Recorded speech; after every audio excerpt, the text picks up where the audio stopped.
Assalamualaikum warahmatullahi wabarakatuh. Perkenalkan, nama saya Mei Puspita Dewi Manulang dengan NIM 44412300103. Pada video kali ini, saya akan menjelaskan pengertian dari regresi linear berganda dan saya akan memberikan langkah-langkah mengelola data regresi linear berganda pada aplikasi SPSS. Video ini dibuat untuk memenuhi salah satu tugas praktikum mata kuliah ekonometrika. Yang pertama, pengertian regresi linear berganda. Regresi linear berganda merupakan suatu metode statistik yang digunakan untuk menganalisis hubungan antara satu variabel dependen atau terikat dengan dua atau lebih variabel independen atau bebas. Persamaan dari regresi linear berganda adalah sebagai berikut. Y sama dengan A plus B1 X1 plus B2 X2.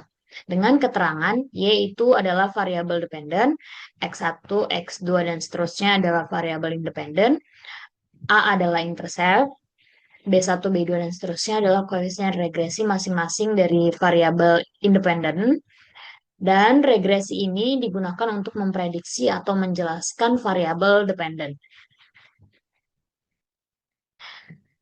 Pada video kali ini juga saya akan memberikan contoh langkah-langkah mengelola data dengan SPSS menggunakan study case. Yang pertama itu ada study case seorang mahasiswa akan meneliti apakah terdapat pengaruh antara motivasi dan minat generasi muda terhadap sektor pertanian. Untuk itu, peneliti mengambil 25 responden sebagai sampel. Berikut data hasil penelitian tersebut. Analisislah penelitian ini menggunakan aplikasi SPSS dan interpretasikan ke dalam bentuk persamaan regresi linear berganda.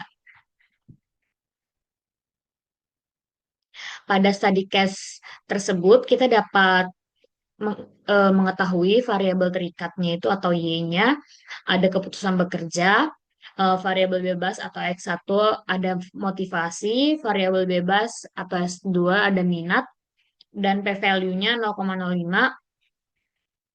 F-tabelnya sama dengan 3,44.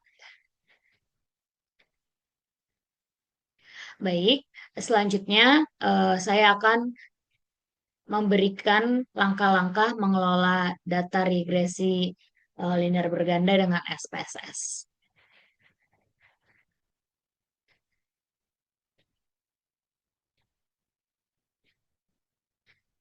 Untuk mengelola data menggunakan aplikasi SPSS, pertama-tama kita harus menyiapkan data. Pada kali ini saya menyiapkan datanya di aplikasi Excel dan kemudian untuk menginput data tersebut ke aplikasi SPSS kita perlu copy data yang sudah kita siapkan sebelumnya di Excel, kita copy. Setelah kita copy, kita buka aplikasi SPSS. Setelah kita buka aplikasi SPSS, kita ke bagian data view. Setelah itu kita langsung paste saja. Setelah kita paste dan datanya sudah masuk semua, setelah kita input datanya ke SPSS, kita pindah ke bagian variable view. Di sini ada nama. Nama di sini kita ubah menjadi X1. Selanjutnya X2 dan ini selanjutnya Y. Selanjutnya kita ubah desimalnya ke 0. Lalu kita beli label. Di sini ada motivasi, ini minat, dan ini keputusan bekerja. Selanjutnya kita tidak lupa mengganti measure-nya ke scale. Nah, setelah sudah terganti semua,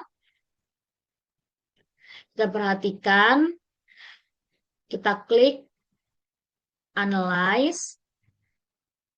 Selanjutnya kita ke regression, baru kita pencet linear. Setelah sudah muncul seperti ini, variabel dependennya itu adalah variabel Y. Kita masukkan. Begitu juga variabel independennya itu adalah variabel X. Kita masukkan semuanya, X1 dan X2. Sesudah dimasukkan semua, kita ke bagian statistik. Kita klik, lalu kita checklist yang Durbin Watson ini. Sudah kita continue. Selanjutnya kita juga harus ke bagian plot. Nah, di sini kita harus masukkan plotnya itu bagian Y itu adalah receipt untuk Y dan spread untuk X. Baru kita checklist juga ini bagian normal probability plotnya. Jadi centang, kita continue. Sudah semua, baru kita klik OK. Setelah kita klik OK, interpretasinya langsung muncul. Ada variabel entry-nya, model sumarinya, ANOVA, koefisien, dan lain-lainnya. Setelah hasilnya sudah muncul, kita perlu menginterpretasikannya. Interpretasi variabel entry atau removed. Dari output di atas, diketahui bahwa variabel independen ada motivasi dan minat dan tidak ada variabel yang dikeluarkan atau removed. Pada interpretasi model sumeri, R itu menunjukkan korelasi linear sederhana antara X1, X2, dan Y. R yang dihasilkan adalah 0,679, artinya terdapat hubungan positif yang kuat antara motivasi dan minat terhadap keputusan bekerja. Selanjutnya pada R-square. R-square merupakan koefisien determinasi. Angka ini akan diubah ke dalam bentuk persen. Nilai yang diperoleh adalah 0,461 atau dalam persennya 46,1. Artinya variabel X1 dan X2 mempengaruhi Y sebesar 46,1, sedangkan sisanya itu dipengaruhi oleh variabel lainnya yang tidak diteliti. Selanjutnya ada adjusted R-square. Nilai ini menghasilkan nilai 0,412. Hal ini biasanya menunjukkan bahwa sumbangan pengaruh jika dalam regresi menggunakan lebih dari dua variabel independen. Standar error of the estimate adalah ukuran kesalahan prediksi. Nilai ukuran kesalahan prediksi adalah sebesar 4,308, artinya kesalahan dalam memprediksi Y atau keputusan bekerja sebesar 4,308. Lalu ada interpretasi tabel ANOVA.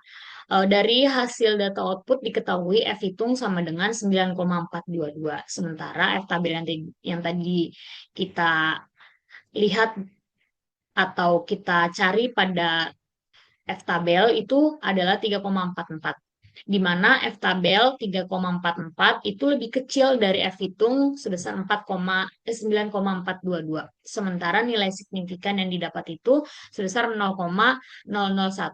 Artinya signifikannya juga lebih kecil dari 0,05.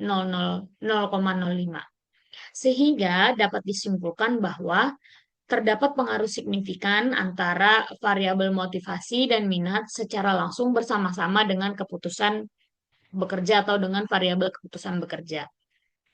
Selanjutnya ada interpretasi koefisien.